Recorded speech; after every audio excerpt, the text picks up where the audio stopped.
25 de abril de 1792.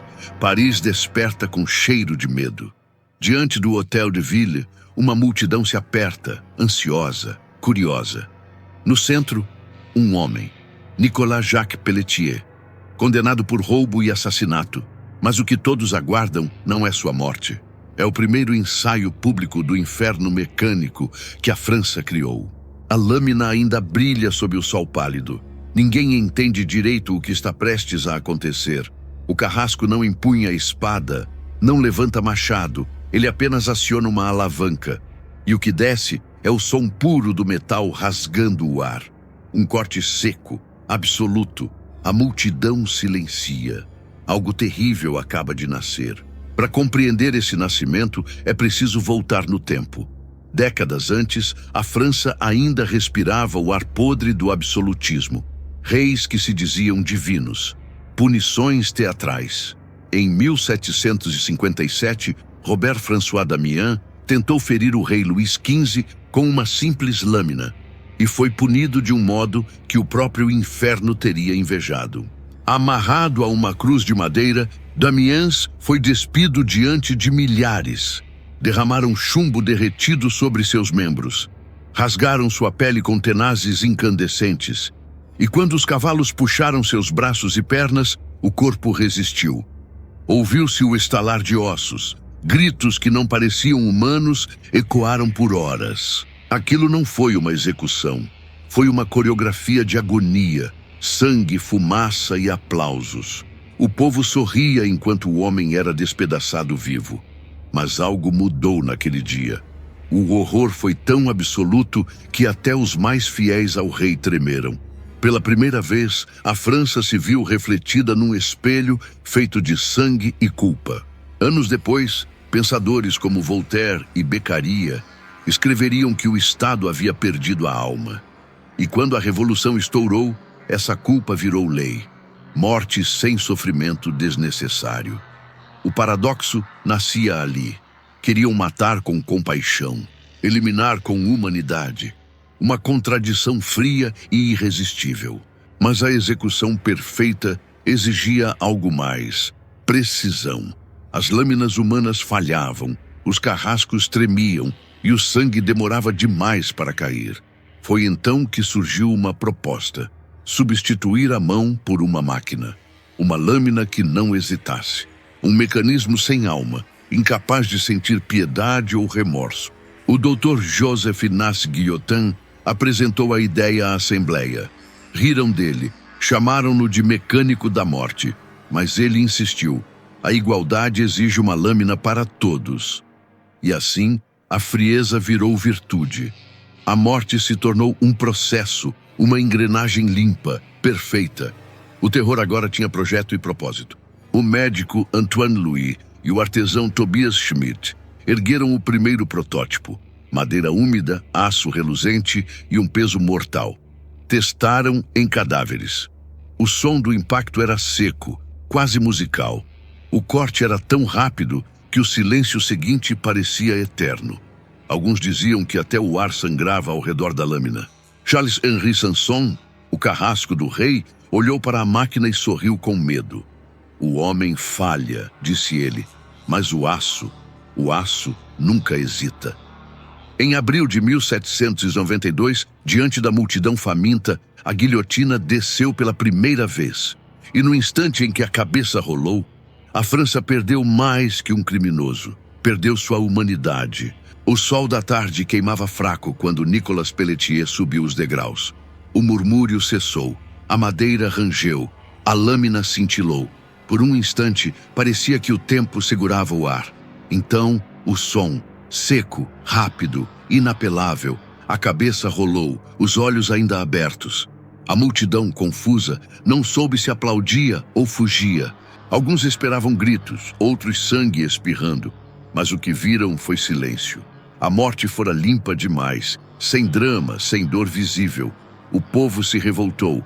Queremos a forca, queremos espetáculo. Não compreendiam que a nova era não buscava justiça, buscava eficiência. E o terror silencioso apenas começava. Nos meses seguintes, O som da guilhotina tornou-se o novo sino da cidade. Cada queda anunciava um nome riscado dos registros. Paris, embriagada pela Revolução, transformou o cadafalso em palco. Vendedores de vinho e pão disputavam espaço com os curiosos. A morte havia se tornado rotina e ninguém estranhava. Os jornais listavam os executados como se fossem atrações. Hoje, às 10, 2 traidores e uma condessa. As pessoas compravam ingressos improvisados, subiam nos telhados para ver melhor. As crianças riam, os amantes se beijavam ao som do corte. Era a França renascendo sob o aplauso do aço e o cheiro do sangue. E a máquina trabalhava sem descanso. Amanhã, outros. Depois de amanhã, mais. O carrasco Sanson ajustava a lâmina, contava corpos, limpava a tábua. O sangue secava rápido, mas o eco ficava. As execuções se tornaram tão frequentes que os pássaros abandonaram as praças. Até o vento parecia evitar aquele lugar. Em 1793, começou o que chamariam de o terror. Robespierre, Danton, Desmoulins, todos invocavam a guilhotina como se fosse um deus mecânico. A justiça deixou de ser julgamento, tornou-se reflexo. Bastava uma acusação, um rumor, um olhar errado. E logo o aço caía, certeiro, indiferente. A máquina não duvidava. Diziam que Paris dormia ao som das execuções. O sangue escorria pelos paralelepípedos e tingia os sapatos dos curiosos. Vendedores erguiam bancas sobre tábuas para evitar as manchas. O cheiro metálico do ar grudava na roupa. E à noite, quem passava pelas praças jurava ouvir o barulho da lâmina, mesmo em silêncio. Com o tempo, os parisienses deixaram de sentir medo. Tornaram-se espectadores profissionais da morte. O horror virou hábito, o hábito virou prazer. E a revolução, que nascera pela liberdade, começou a devorar os próprios filhos. Cada cabeça que caía parecia um aplauso. Cada aplauso, uma sentença nova. A guilhotina, agora onipresente, não fazia distinção. Nobres, poetas, revolucionários, mendigos, todos passavam pela mesma tábua. A igualdade finalmente existia, mas apenas diante da lâmina. O brilho do aço refletia o rosto de todos. Um reflexo sem futuro. Um espelho que devolvia o vazio da própria humanidade. Sanson, o carrasco, começou a mudar. Dormia pouco.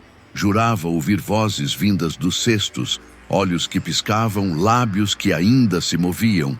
O médico Samuel von Sömmerring afirmava que, após o corte, o cérebro permanecia consciente por segundos. Segundos de lucidez no escuro, segundos de um inferno impossível de medir. Os relatos assustavam até os cientistas. Alguns juravam ver pálpebras piscando após o corte. Outros diziam que as cabeças ruborizavam quando tocadas. A fronteira entre a vida e a morte parecia tremular. O que era para ser uma execução humana tornara-se uma dúvida anatômica e um pesadelo filosófico. O povo, que antes aplaudia, começou a se calar. As praças já não vibravam como antes. Havia algo de amaldiçoado naquela precisão. O aço descia sem hesitar, mas cada vez deixava um eco diferente. Um eco que não vinha da máquina, mas da consciência. A França estava presa entre o orgulho e o arrependimento. Com o fim do terror, a lâmina não parou. Apenas mudou de endereço. Continuou a cair sobre ladrões, traidores, desertores. O espetáculo perdeu público, mas nunca cessou. A guilhotina tornara-se o reflexo silencioso do Estado, eficiente, impessoal, inevitável. Uma morte sem plateia, mas ainda pública em sua frieza. No século XIX, a guilhotina já não brilhava sob holofotes. Era um fantasma burocrático, uma função do sistema. Nenhum rei, nenhum herói, apenas criminosos comuns. E, no entanto, cada golpe ainda soava como uma lembrança amarga. O progresso caminhava, mas arrastava correntes invisíveis de ferro e culpa. Os jornais pararam de anunciar as execuções. O Estado aprendeu a esconder o que antes exibia com orgulho. As praças ficaram vazias, mas os porões das prisões tornaram-se palcos discretos. O horror já não era espetáculo, era rotina. E o som da lâmina passou a ecoar apenas entre paredes e confissões. No século XX, enquanto o mundo falava de ciência, arte e cinema, a França ainda mantinha a velha máquina. O contraste era grotesco. Em uma era de aviões e cor, o aço medieval continuava a cair no escuro. Era o símbolo perfeito da contradição humana. Avançar em tudo, menos na compaixão. Os anos 50 trouxeram a televisão, o rock e a esperança. Mas também trouxeram execuções secretas. A sociedade fingia não ver. O Estado fingia não fazer. E o som metálico, abafado por paredes, seguia cumprindo seu dever. Uma civilização moderna com uma alma ainda presa ao século XVIII. Albert Camus, em 1957, escreveu que a guilhotina não matava apenas corpos, matava a esperança. Disse que o horror estava na certeza.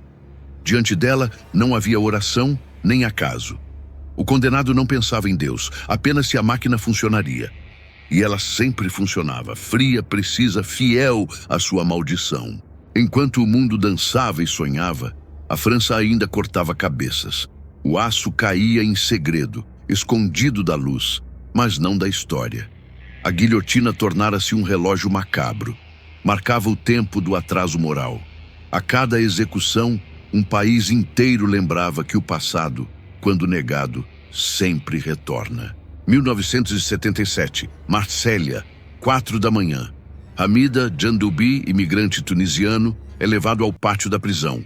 As lanternas acesas, o silêncio absoluto. Um clique, uma sombra, o último suspiro. A lâmina desce pela última vez. Nenhum aplauso, nenhum público. Só o som do dever cumprido e o peso de 2 séculos caindo. Com o tempo, a máquina foi sendo empurrada para a sombra. Já não havia canções sobre ela, nem risos nas praças. Os jornais falavam pouco, como quem evita um fantasma. Mas nas madrugadas, nas prisões frias, o som ainda ecoava. Um clique metálico, uma lâmina que caía, um corpo que deixava de ser humano. O século XIX terminou, mas a guilhotina não. Sobreviveu a reis, imperadores e repúblicas. Cada governo a herdava como um segredo sujo. Nenhum ousava destruí-la. Era o lembrete silencioso de que a morte, quando organizada, é impossível de erradicar. A lâmina dormia, mas o mecanismo da culpa permanecia. A população começou a evitar falar dela. Nas escolas, os professores pulavam o tema. Nos museus, era escondida entre cortinas. Mas quem a via de perto dizia sentir algo estranho. Uma pressão no peito, um frio que subia pela espinha. Como se a guilhotina ainda respirasse, sonhando com novos condenados. No início do século XX, a França se dizia moderna, civilizada. Automóveis cruzavam avenidas, o cinema encantava multidões. Mas em pátios sombrios, ao amanhecer, o carrasco ainda afiava o aço. Era uma contradição grotesca. Enquanto o mundo filmava sonhos, a França mantinha viva a mais fria das realidades. Poucos sabiam, mas as execuções seguiam discretas. Nenhum aplauso, nenhum público. Apenas autoridades e um silêncio que doía. O condenado era deitado, preso, calado. A lâmina caía com a mesma precisão de séculos antes. E no instante seguinte, o corpo imóvel provava, a modernidade ainda sangrava como antes. Nos anos 50, enquanto o mundo discutia direitos humanos, a França ainda cortava cabeças. O contraste era perturbador. Televisores coloridos nas vitrines, músicas nas praças e atrás dos muros das prisões, a guilhotina. Um relógio da morte que teimava em marcar a hora errada da história humana. O filósofo Albert Camus escreveu: "A guilhotina não mata apenas o corpo, ela mata a esperança." Suas palavras ecoaram como um protesto moral. Dizia que sua perfeição era seu verdadeiro pecado, porque a perfeição não permite milagres. Nenhum erro, nenhum perdão, apenas o golpe final e o silêncio absoluto. Enquanto o mundo avançava rumo à ciência e à razão, A França ainda se ajoelhava diante do aço. Os jornais estrangeiros chamavam aquilo de barbárie elegante. E talvez tivessem razão. O corte era limpo, o processo eficiente.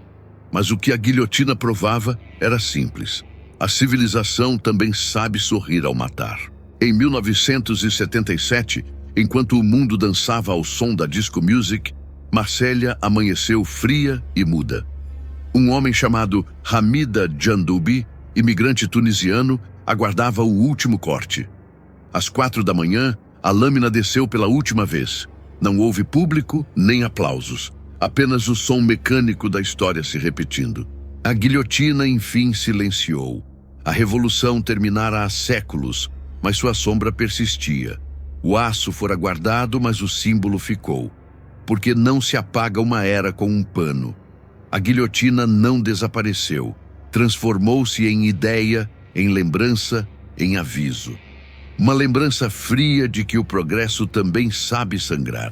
Quando a lâmina parou, o mundo acreditou ter vencido o passado. Mas ela apenas mudou de forma. Já não caía sobre pescoços, caía sobre reputações, sobre palavras, sobre vidas reduzidas a manchetes.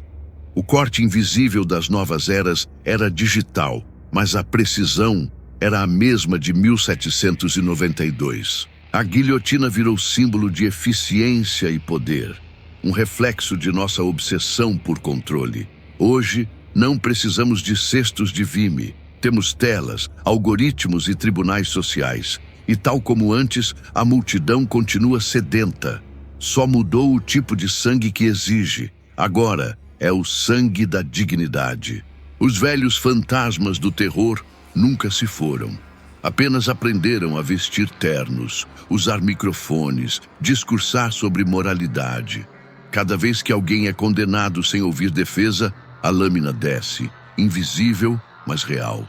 E a humanidade novamente aplaude, porque ainda confunde justiça com vingança. Em arquivos esquecidos, há fotos da última guilhotina desmontada. As tábuas, o ferro, o cesto, tudo embalado em silêncio. Um museu recusou-se a exibi-la. Demasiado recente, disseram. Como se o horror tivesse prazo. Mas o medo não expira. Apenas muda de endereço e continua observando o paciente. A França aboliu a pena de morte em 1981, acreditando sepultar o símbolo.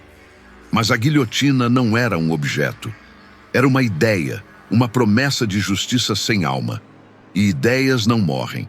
Dormem, esperam, reaparecem quando o mundo volta a clamar por ordem, mesmo que o preço seja a compaixão. Os psicólogos da época relataram algo curioso. O povo não comemorou o fim da guilhotina, apenas silenciou. Era como se, sem ela, faltasse algo. Um espelho. Porque olhar a lâmina era olhar o próprio abismo. E quando ela sumiu, muitos perceberam que o verdadeiro monstro nunca foi o aço. Foi o homem. Nas décadas seguintes, artistas tentaram retratar a máquina. Nenhum conseguiu capturar seu verdadeiro peso, porque a guilhotina não era apenas instrumento, era atmosfera, era a junção de cheiro, som e culpa.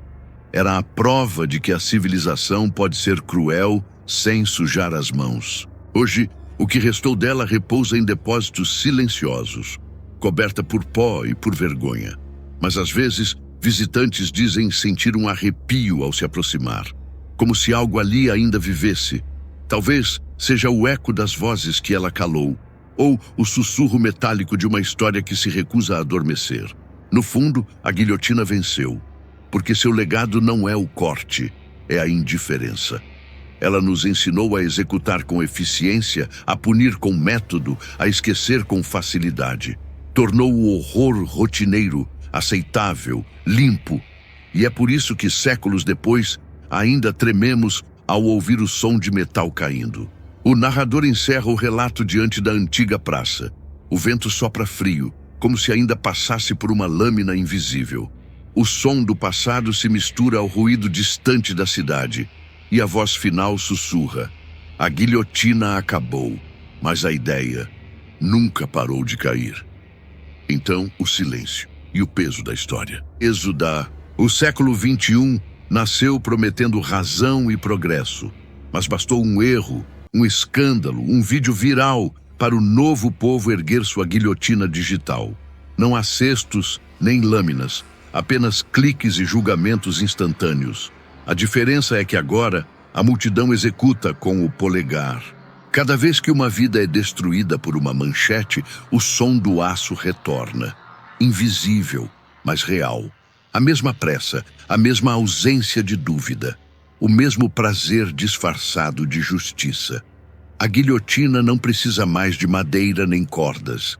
Ela se alimenta de opiniões, de ira, de aplausos virtuais. O horror se modernizou. As redes substituíram as praças. As massas ainda querem sangue, apenas mudaram o recipiente. E o julgamento continua público, ritualístico, impiedoso. A diferença é que agora ninguém sente o cheiro do sangue, mas todos respiram o cheiro da culpa. Em nome da verdade, continuamos erguendo máquinas, algoritmos que decidem, sistemas que punem, leis que não escutam. A guilhotina era mecânica, hoje é binária, mas o propósito é o mesmo: eliminar o erro, ignorar o humano. A precisão continua sendo o disfarce mais elegante da barbárie. Alguns chamam isso de evolução, outros de repetição, porque o homem sempre acreditou que pode controlar a morte, mas ela apenas muda de ferramenta, da lâmina ao código, da tábua ao teclado. O mesmo impulso de punir, de ver cair, de sentir o poder do fim, sempre rápido, sempre limpo. Nos arquivos digitais, há registros de julgamentos modernos que lembram execuções, cancelamentos, linchamentos, humilhações públicas. A guilhotina voltou, apenas perdeu o som. Agora ela desce em silêncio, enquanto o mundo assiste e comenta. A dor virou conteúdo, o horror, entretenimento. E quando o último espectador se desconecta, resta apenas o eco, um vazio familiar, o mesmo silêncio que pairava sobre as praças de Paris depois do corte. É o mesmo som, o mesmo frio, a mesma indiferença, porque o aço pode mudar de forma, mas o desejo de ver alguém cair nunca desapareceu. Historiadores modernos dizem que a guilhotina foi o espelho mais cruel da civilização. E talvez estejam certos. Ela revelou o prazer que sentimos ao chamar vingança de justiça. Mostrou que o progresso pode ser tão sanguinário quanto o passado. Apenas mais rápido, mais limpo, mais aceitável. A humanidade criou máquinas para cortar pão, metal, tempo e vidas. Sempre em nome da ordem, da eficiência, da paz. Mas a paz que nasce do medo é apenas silêncio. O mesmo silêncio que seguia cada golpe da guilhotina. Um silêncio pesado, carregado de fantasmas que jamais se calaram por completo. Hoje restam as lembranças. O aço enferrujou, os nomes se perderam, mas a sombra ficou. A guilhotina vive em cada julgamento apressado, em cada dedo que aponta. Não é mais uma máquina, é uma herança. Um aviso sussurrado entre séculos. Sempre que a justiça esquece o coração, o corte recomeça. Os museus que abrigam as últimas guilhotinas descrevem nelas um estranho magnetismo. Visitantes relatam calafrios, tontura, náusea, como se o ar ao redor ainda lembrasse os gritos antigos. O aço parece frio, mas vibra, e alguns juram ouvir bem de perto o som de algo que ainda cai. Os guias evitam falar por muito tempo. As crianças perguntam, por que faziam isso? E ninguém responde, porque a resposta dói mais do que a pergunta. Faziam por lei, por ordem, por fé. Faziam porque acreditavam estar certos. O mesmo motivo que sempre acende o pavio de todos os horrores. Entre os arquivos do Estado francês, há uma lista meticulosa. Nomes, datas, horários, milhares. Cada execução catalogada como um produto. É a frieza burocrática do inferno. O crime da guilhotina não foi o sangue. Foi transformar a morte em um processo. E o sofrimento em estatística. Os carrascos deixaram diários. Em suas páginas, confessam o medo. Um deles escreveu: "Quando puxo a alavanca, sinto que a máquina me obedece, mas no fundo é ela quem comanda." Era o retrato perfeito da civilização. Inventamos monstros e depois fingimos que não os controlamos mais. Houve quem acreditasse que destruir a guilhotina bastaria. Queimar, desmontar, esconder, mas como destruir uma ideia que vive dentro do homem? Ela não está no ferro, mas no olhar. No instante em que alguém pensa, merece morrer, o mecanismo desperta, invisível, afiado, esperando o comando. Filósofos modernos dizem que a guilhotina nunca foi apenas uma máquina. Foi uma escolha moral. O ponto exato onde a humanidade decidiu ser prática e não compassiva. E desde então, vivemos equilibrados sobre essa lâmina, entre a razão e a crueldade, entre o progresso e o abismo. A guilhotina revelou o que a civilização tenta esconder, que somos fascinados pelo ato de julgar. Gostamos da queda, da punição, da certeza. A lâmina representa essa ilusão, a de que eliminar é resolver. Mas o sangue seca, o eco fica. E a culpa essa nunca foi lavada. Cada sociedade constrói sua própria versão da guilhotina. Em algumas é uma arma, em outras um microfone, às vezes uma lei. A forma muda, mas o som é sempre o mesmo. O ruído seco da sentença, um golpe rápido, sem apelação. Um instante de poder absoluto que dura o tempo de um suspiro. O verdadeiro horror da guilhotina não foi a morte que causou, mas o hábito que criou. Tornou o assassinato aceitável, racional. Deu ao ódio uma aparência de ordem. E quando o mal veste farda de justiça, ninguém percebe o sangue escorrendo. Apenas ouve o som distante do dever cumprido. E talvez esse seja o legado mais sombrio da máquina, ter ensinado o mundo a matar sem raiva, a destruir com método, a punir com eficiência. Porque o mal sem emoção é o mais perigoso de todos. Ele não grita, não hesita, não sofre, apenas age. E quando termina, pede manutenção. Quando o aço caiu pela última vez, o mundo não percebeu que algo dentro dele também se partia. A guilhotina cessou, mas a ideia permaneceu pulsando, disfarçada. Desde então, carregamos em silêncio essa herança fria, o desejo secreto de ver o mal punido, mesmo que à custa da humanidade. Em cada época, alguém acredita ter encontrado a forma justa de matar.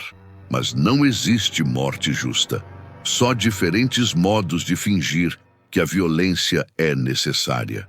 A guilhotina provou isso com perfeição. Um golpe limpo, racional, indolor e ainda assim, profundamente desumano. Os que a defenderam diziam que ela civilizava a morte, mas nada civiliza o ato de destruir uma vida. A lâmina não era progresso, era o espelho do nosso orgulho. Um lembrete de que por trás de toda a invenção existe o mesmo Criador, o homem, frágil, contraditório e eternamente sedento por poder. Em 1981, quando a França aboliu a pena de morte, não foi apenas uma decisão política, foi um pedido de perdão ao próprio espelho. O país olhou para sua sombra e reconheceu a verdade. Durante séculos, chamou de justiça aquilo que era apenas medo, e de progresso, o nome moderno da crueldade. Hoje as praças estão limpas, mas o chão ainda guarda ecos. Se você escutar com atenção, talvez ouça o murmúrio das multidões, o estalo da madeira, o som distante do aço. É o passado lembrando que o horror não desaparece. Ele apenas muda de endereço, esperando o próximo palco. A guilhotina, em sua frieza, revelou o que há de mais terrível no ser humano: a capacidade de transformar o sofrimento em rotina. Nenhum demônio poderia ter inventado algo tão eficaz. Apenas nós, criaturas que chamam o sangue de justiça e o silêncio de paz. E quando alguém pergunta se a guilhotina foi humana, a resposta é simples: foi humana demais. Nenhuma máquina poderia carregar tanta ironia, tanta precisão moral. Ela foi a obra-prima da civilização. O ponto em que o raciocínio e o horror se deram as mãos, sorrindo sob o mesmo sol. Ainda hoje, em filmes, museus e livros, o brilho da lâmina fascina. Talvez porque ela conte a história que ninguém quer admitir, a de que o homem é capaz de tudo, desde que o ato seja bem organizado. O terror da guilhotina não está no corte, está na calma com que o executamos. O narrador caminha entre as sombras do antigo cadafalso. As luzes da cidade piscam ao longe. Nada é mais assustador do que aquilo que chamamos de civilização, diz em voz baixa, porque todo império nasce prometendo justiça e termina construindo sua própria versão da guilhotina. E assim termina esta história. Uma lâmina caiu e com ela séculos de ilusões. Mas enquanto houver quem creia que a morte pode servir à ordem, o som do aço continuará ecoando, invisível, constante, eterno, porque o horror mais perfeito é aquele que aprendemos a chamar de normalidade.